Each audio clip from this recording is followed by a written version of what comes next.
The life of a medieval bell founder. Bronze, fire, and the weight of sound. The slow craft of bells. When you think of the Middle Ages, you probably imagine stone cathedrals, castles rising above towns, or perhaps bustling markets. But above the noise of everyday life, there was another constant sound, the tolling of bells. They rang out the hours, called people to worship, warned of danger, and marked funerals, weddings, and market days. Their voices were woven into the rhythm of medieval life. Yet behind those tones, sometimes grand, sometimes humble, stood the quiet work of bell founders. To craft a bell in the medieval period was no easy task. Unlike weaving cloth or making shoes, which could be done with small tools in a workshop, bell casting required fire, space, heavy materials, and a remarkable degree of technical skill. The process could take weeks, even months, for a single bell. And so the bell founder was a figure both respected and a little mysterious, a person who coaxed music out of fire and bronze.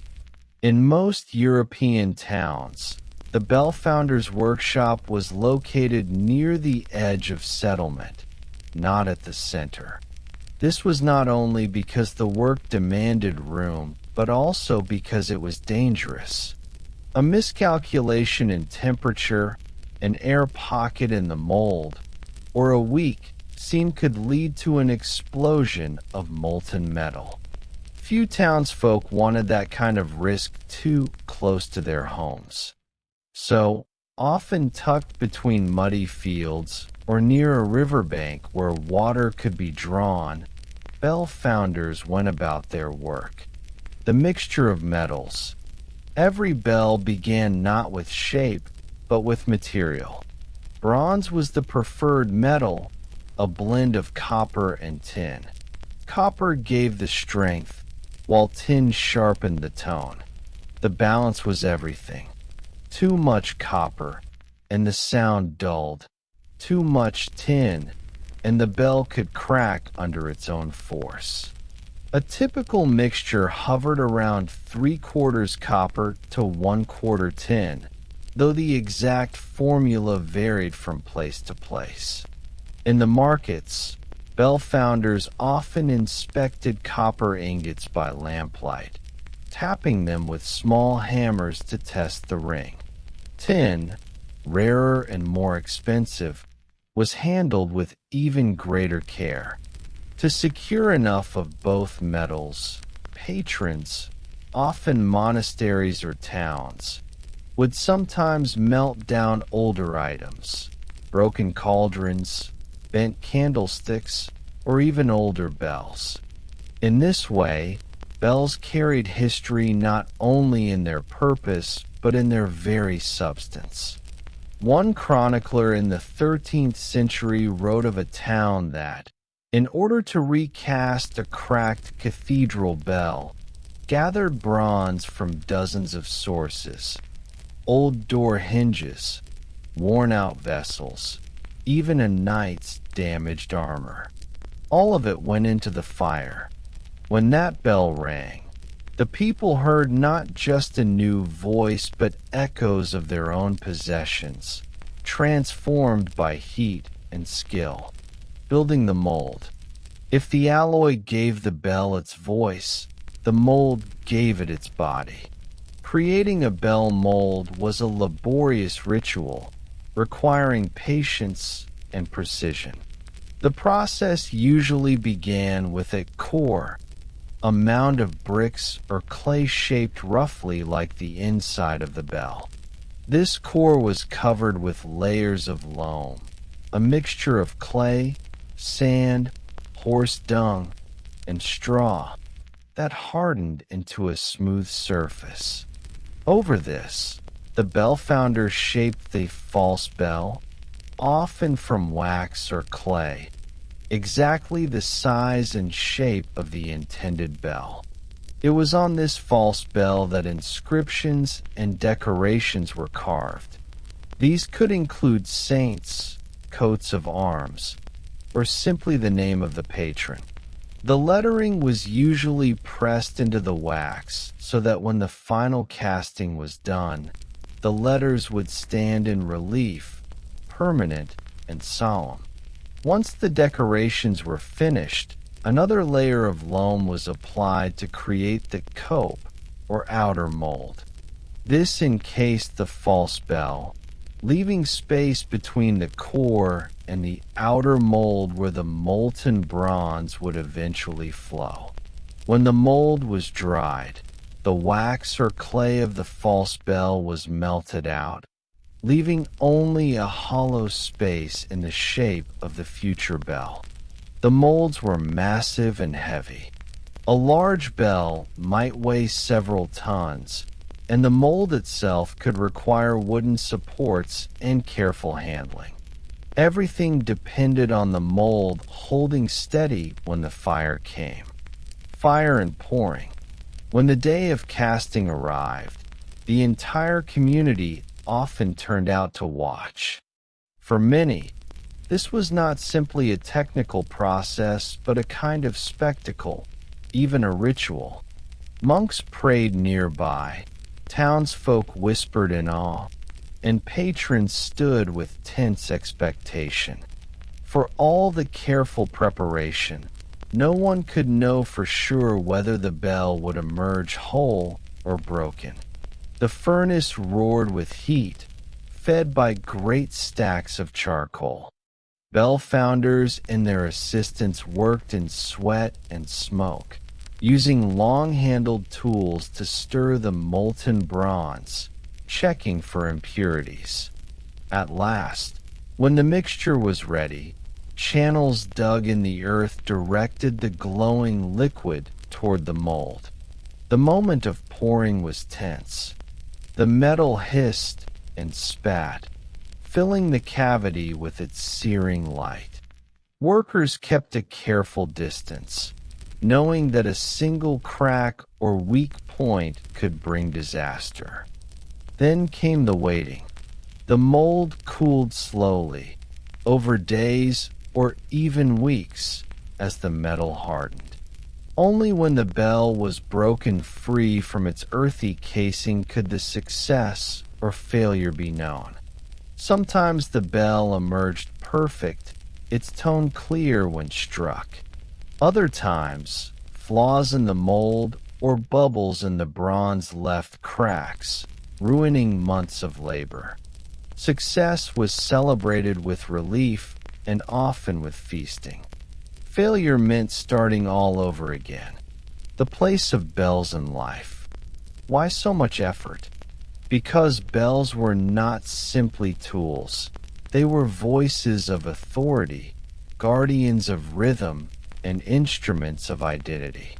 A town with a great bell could assert itself against its neighbors. A monastery with a peal of well-tuned bells could mark its devotion. Bells called people to mass, announced market days, signaled curfews, and warned of fire or invasion. Their sound carried farther than the human voice, reaching across fields and valleys. For peasants in the fields, the toll of a bell meant it was time to rest, to pray, or to pack up for the day. For traders, it announced the opening of the market. For soldiers, it might mean the alarm of an enemy sighting. In some towns, the hours themselves were rung, dividing day from night in a way that kept communal life bound to the sound of bronze. Even in death, bells played their part. Funeral tolls marked the passing of souls, slow and heavy, their sound echoing through narrow streets. In marriage, they pealed in celebration, lifting voices skyward. It is no wonder that bells were called the tongue of the church or the voice of the town. The bell founder's reputation. The bell founder, then, lived in a curious position. He was not a priest, though his work often touched the sacred. He was not a noble, though his patrons were often wealthy. He was a craftsman, yet his craft bordered on the mystical. To make a bell was to shape the air itself, to craft sound from earth and fire. Yet bell founders were also practical men, dealing with shortages of metal, failed castings, and the constant worry of accidents. Their work demanded knowledge of mathematics, acoustics, and metallurgy, though often these were learned not from books, but from experience and tradition. Secrets of the trade were passed from master to apprentice, guarded carefully, for the reputation of a bell founder could make or break his livelihood. A failed bell could ruin trust. A cracked bell, ringing false, could tarnish his name for decades. But a fine bell, rich in tone, strong in body, might ring for centuries, carrying the memory of its maker long after his death. As you picture this world, imagine yourself standing near the edge of a medieval town. The air smells of wood smoke, the fields are quiet, and beyond the rooftops rises the silhouette of a church tower. The workshop of the bell founder smolders nearby, its walls streaked with soot, tools hanging in the dim light. The mold for a new bell waits, covered in loam, hidden under straw mats to protect it from the damp. Inside, workers stir a furnace, copper and tin melting into liquid fire. The master bell founder, face lined with years of heat and strain, peers into the flames. He listens not only to the roar of the furnace, but to something more, an imagined sound, the voice the bell will one day give. This is the world we step into. The story of bells is not only about bronze and labor, but about patience, community, and the delicate balance between failure and triumph. But before the bell could ring, before its voice could shape the life of a town, there were still more steps, more rituals, and more dangers. What happened, for instance, when a casting failed, or when the demand for bells outstripped the skill to make them? Failures, dangers, and rivalries. The weight of failure. If the making of a bell carried honor when successful, it also carried shame when it failed. The risks were many. A flaw in the mold could leave the bronze uneven, producing a distorted tone. Air trapped in the molten metal could create hidden cracks. Even the weather could conspire. Rain during casting could cool the mold too quickly or cause steam explosions. When a bell cracked, the consequences went beyond disappointment. The sound of a broken bell was uncanny, a warped, hollow tone that unsettled those who heard it. Chroniclers noted such bells as ill-omened. In some towns, a cracked bell was associated with divine disfavor, though bell founders knew it was often simple physics. The remedy was to melt it down and try again, but this meant new expense, new labor, and sometimes a long wait for the community. For the bell founder himself, failure was costly to his reputation. Patrons who had raised money for the casting might accuse him of incompetence. Lawsuits could follow, especially if the failed bell was large and expensive. A single disaster could drive a bell founder to bankruptcy. And yet, many persevered, for there was steady demand. Every growing town needed bells, and every cracked bell eventually had to be recast. Fires and explosions. Accidents did not only ruin bells, they could ruin lives. The furnaces required to melt tons of bronze roared at terrifying heat. Workers shoveled charcoal, stoked flames with bellows, and leaned close to stir the molten metal with iron rods.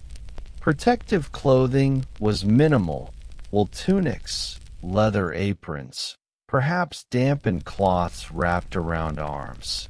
Burns were common, and some were fatal. The most dreaded danger came at the moment of pouring, when molten bronze, glowing white-hot, surged into the mold. Any weakness in the loam walls could cause a rupture. There are records of molds splitting apart, sending streams of fire across the ground. Onlookers ran for their lives, while workers, caught too close, could be badly injured. Some chronicles, sparse as they are, describe entire workshops consumed by fire after failed castings. Wooden beams collapsed, tools melted, and months of work vanished in minutes. It is not surprising that prayers were often said before each casting. To some, the process was a holy act. To others, it was a gamble against disaster.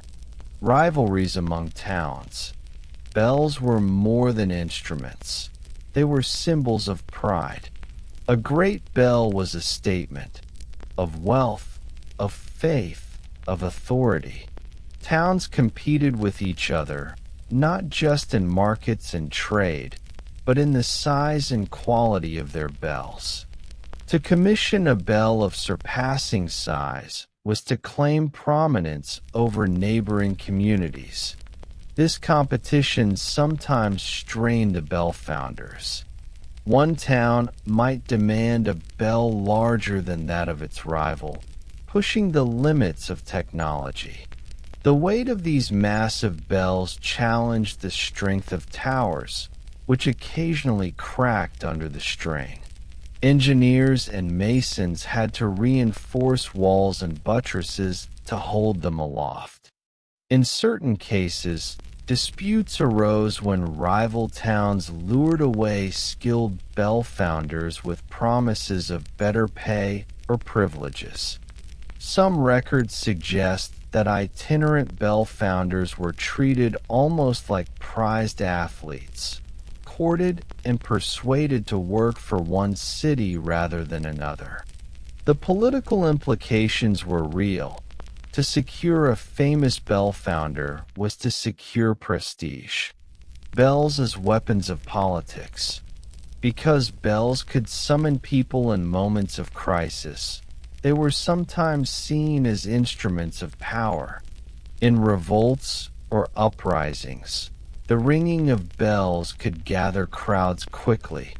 Authorities were well aware of this. In some regions, rulers forbade towns to ring their bells without permission. In extreme cases, bells were even silenced, removed from towers and hidden or melted down to prevent their use in rebellion. Bell founders, though craftsmen, were not entirely apart from such politics.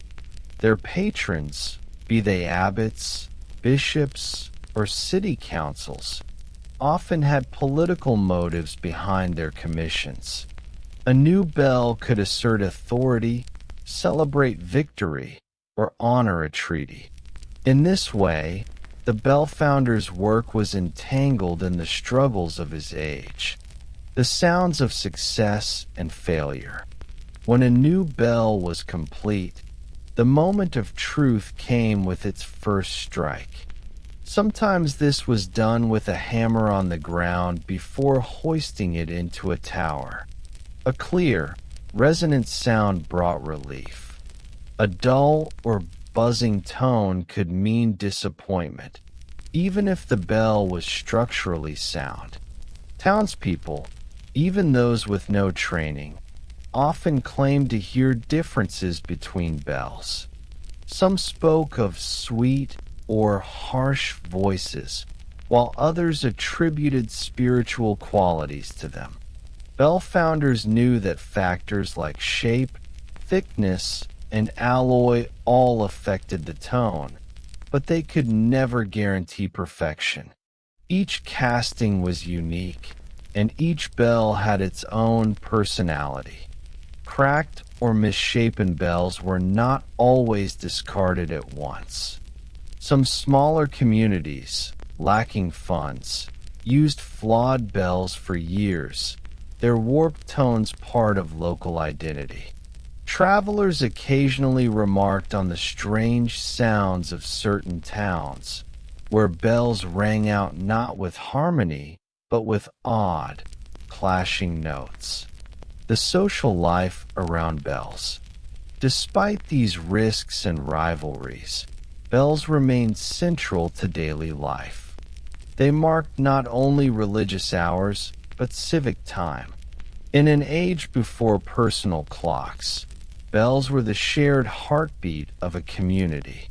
The sound of prime at dawn, sext at midday, and compline at night shaped the rhythm of ordinary existence.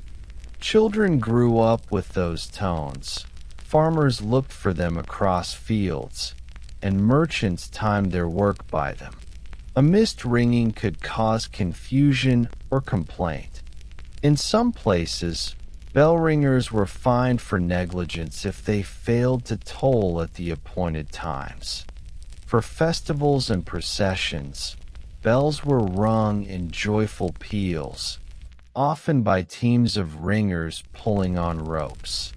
In more somber times, plague, famine, war, the same bells tolled slow and heavy. Thus, a community's emotional life, its joys and sorrows alike, was carried in bronze. The bell founder's anxieties. For the bell founder, however, each commission carried anxieties. Would the patrons be satisfied? Would the mold hold? Would the tone be judged fair or false? Would rival craftsmen surpass him? He might travel from town to town, taking contracts, leaving behind bells that spoke in his name long after he moved on.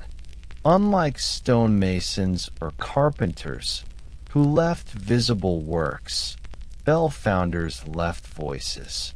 Their signatures were sometimes cast into the bells themselves, but more often their presence was remembered only in the sound that echoed daily over fields and villages. The psychological burden was real. In some guild records, disputes are noted between bell founders accused of poaching work or slandering each other's skills. The secrecy of recipes and techniques reflected this competitive world. A single mistake could bring ruin, but a single success could secure renown for generations. A landscape of echoes. Picture now a landscape dotted with towns and villages, each marked not only by its church spire, but by the sound that carried from it.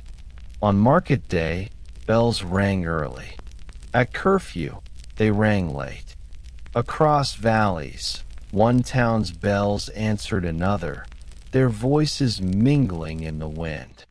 To modern ears, accustomed to the noise of engines and machines, this medieval soundscape might seem sparse. But to those who lived in it, the bells were constant companions. They told the time, reminded of faith, warned of peril, and celebrated peace. Each bell was an anchor in the uncertain flow of life, and behind that sound was the quiet, dangerous, exhausting work of men who toiled with fire and bronze at the margins of towns. The bell founders carried both the pride of success and the dread of failure in every commission. So, when a community gathered to watch a bell lifted into its tower, they were not only celebrating the arrival of an instrument, but the culmination of weeks or months of risk. For the bell founder, the relief was palpable, though often unspoken. For the townsfolk, the sound that followed was a kind of proof that their faith, their money, their patience, and their hopes had not been in vain. But as we consider these voices of the past, one question remains. How did the bell founders themselves see their legacy?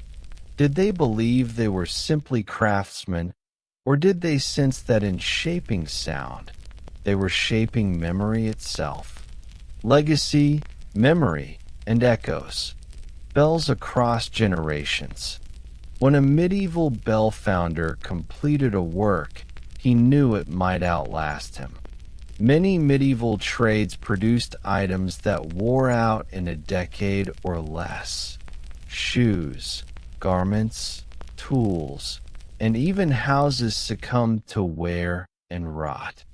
But a bell, properly cast and cared for, could endure for centuries. Some still ring today, more than half a millennium after they were made. To the townsfolk of the Middle Ages, this longevity was a point of pride. They heard the same bell their parents and grandparents had heard, and they expected their children to hear it too. Bells became a shared inheritance. In wills and civic documents, they were treated with the seriousness of treasures. For the bell founder, this meant his skill spoke across generations.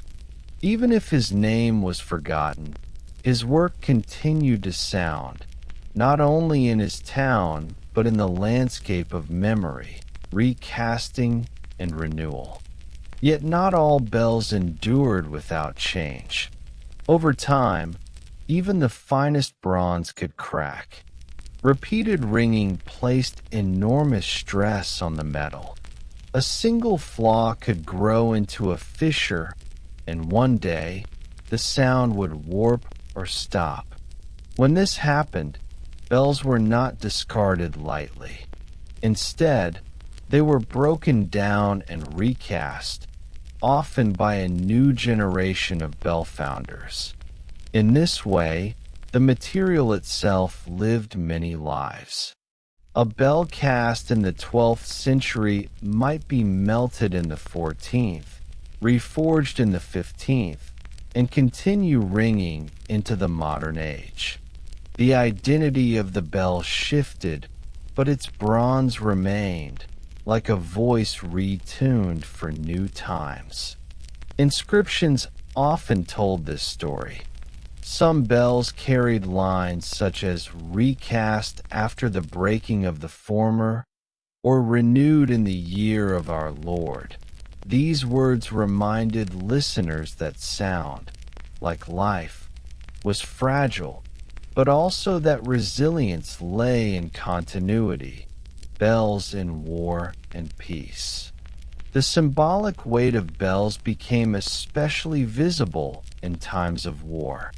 Armies, when invading, sometimes ordered the removal of bells to melt them into cannon. This practice was both practical and symbolic. The bronze was valuable for weaponry, and silencing a town's bells symbolized the conquest of its voice. Communities grieved the loss of their bells. Chroniclers describe towns falling silent after soldiers carried away their bronze. When peace returned, one of the first tasks of rebuilding was often the commissioning of new bells. In this way, bells became symbols of both destruction and renewal. In times of peace, bells remained instruments of unity. They rang for coronations, marriages, and treaties. In rural life, They continued to mark the hours, to warn of storms, and to summon farmers to prayer. Their tones were woven into both public ceremony and the quiet rhythms of daily labor, the changing soundscape.